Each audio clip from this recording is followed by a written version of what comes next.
Look at a map of Africa today. What do you see? 54 nations, many with borders as straight as a ruler's edge, drawn without regard for the cultures, languages, and ancient kingdoms they bisected. These lines are the enduring legacy of a historical event known as the Scramble for Africa, a period where European powers carved up an entire continent and changed its destiny forever. But what if those lines were never drawn? What if the continent that gave birth to humanity was never subjugated, never plundered, never forced to conform to a world that was not its own? Imagine an alternate world, one where the empires of Africa continued to evolve, where the great kingdoms of Mali, Ashanti, and Ethiopia modernized on their own terms, and where the course of human history was fundamentally rewritten. This isn't a simple story of what could have been, it's a deep dive into the profound and transformative consequences of a different kind of global power, a different kind of human story. This is a story of a world that was never colonized. To begin this journey, we must first understand the moment of divergence. In our timeline, the late 19th century saw a perfect storm of European industrial power, technological advantage, and a rapacious appetite for resources. The introduction of quinine, which combated malaria, allowed Europeans to penetrate the continent's interior, and the invention of the Maxim gun gave them a brutal military superiority. In our alternate history, this perfect storm never forms. Perhaps a new, deadly strain of African fever develops, one that renders large-scale European military operations impossible. Or maybe the great African kingdoms, having observed the fate of indigenous peoples in the Americas, form a coalition, a pan-African military alliance that meets European forces with a unified, technologically advanced resistance. The Ethiopian victory at the Battle of Adwa against Italy would not be an exception, it would be the rule. The result is the same, the scramble for Africa fails. The European powers retreat, leaving the continent to its own devices. The most immediate consequence would be the survival and evolution of Africa's great empires. The Ashanti Empire, centered in modern-day Ghana, would not be dismantled but would continue to expand, its wealth from gold and its sophisticated military tactics making it a dominant force in West Africa. The Mali Empire, a center of learning and trade for centuries, would likely modernize its universities, preserving and expanding on its rich intellectual tradition. The vast empires of the Congo Basin, with their complex political systems and trade networks, would not be destroyed but would consolidate their power, perhaps forming a great federation to manage their immense natural resources. These would not be small, disparate nations, but powerful, organized states with their own unique paths to industrialization. They would build their own railways and telegraph lines, develop their own industries, and establish their own global trade routes. Without the imposition of colonial borders, the continent's political map would look entirely different. The straight lines would be replaced by organic, fluid boundaries that follow natural geographical features and align with cultural and linguistic groups. This would reduce tribal and ethnic conflicts, as people would live within states that reflected their shared heritage rather than being forced into artificial nations with historic rivals. The continent would not be a patchwork of small, competing countries but a collection of powerful, interconnected empires and federations. This would foster a unique geopolitical stability, one that would be a stark contrast to the post-colonial chaos that has plagued Africa in our timeline. The economic implications would be monumental.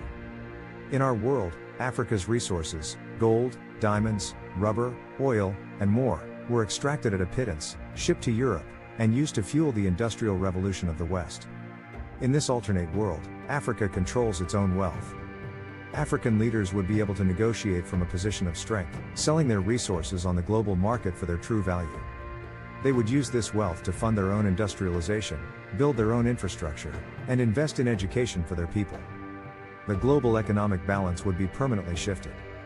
The West would have to pay a steep price for the resources they take for granted, or find new ones, which would slow their own economic growth. Africa, in turn, would become a major global economic power, a third pole in a multipolar world. Culture, too, would be transformed. African languages, instead of being suppressed by European tongues, would flourish. Swahili, Zulu, Hausa, and other major languages would become regional languages of trade and commerce. African art, music, and philosophy would not be relegated to the status of primitive artifacts but would be a vibrant, living part of a global cultural exchange. The world's artistic and intellectual landscape would be enriched by African influences that, in our timeline, were largely stifled. The world would know about the great African philosophers and writers of the 19th and 20th centuries, their work not lost but celebrated. The religious and spiritual traditions of Africa would also evolve independently, without the overwhelming influence of Christian missionaries. They would adapt and modernize, remaining a central part of African life. The geopolitical consequences would be the most fascinating to watch. In our timeline, Africa became the main battleground for the Cold War, a place where proxy wars were fought, and local conflicts were inflamed by foreign intervention.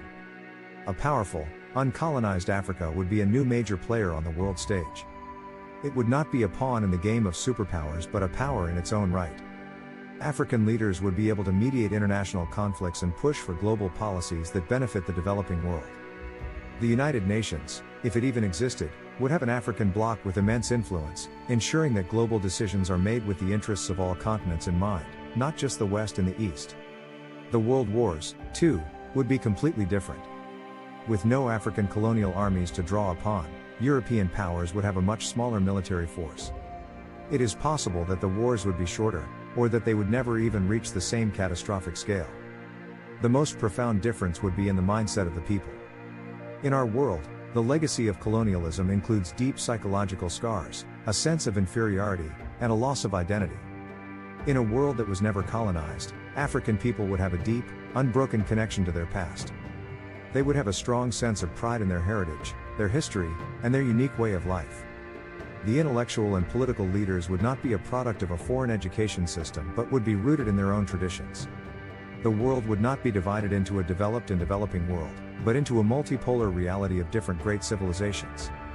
So, in the end, what if Africa was never colonized? The world would be a very different place. The global economic balance would be more equitable. The political map would be more stable. The cultural landscape would be richer and more diverse. And the human story would not be one of dominance and exploitation but of mutual respect and partnership. It would be a world where the immense potential of a great continent was allowed to flourish on its own terms, a world where Africa was not a footnote in someone else's story but a powerful, central chapter in its own. The what-ifs are endless. We've explored a world without colonization, but what about the invisible scars that remain from history? How do you think the world would have handled the rise of a major African power bloc? Let me know your thoughts in the comments below.